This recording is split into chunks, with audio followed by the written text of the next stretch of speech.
2. What about the precinct? The SPD did abandon the East Precinct, but that move was more about keeping the peace than it was about giving it over to the protesters. The SPD has every intention of returning to the building once the situation has calmed down, and if the occupants have their way, the precinct will remain untouched until that happens.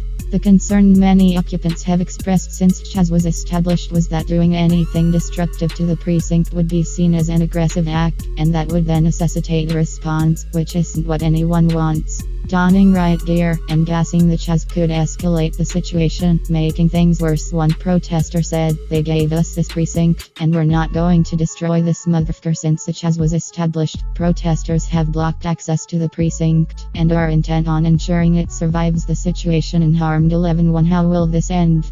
CHAZ has to come to an end of some sort. The people involved know that as well as the mayor, chief of police, and governor.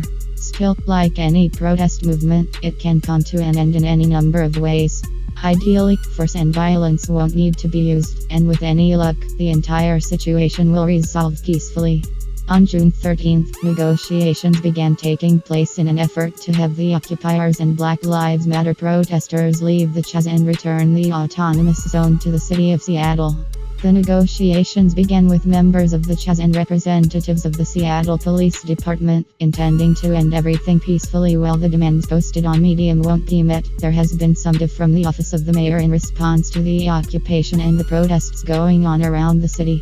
Mayor Durkan has agreed to invest at least $100 million in establishing a community-driven Black Commission and to make improvements in the city's minority communities.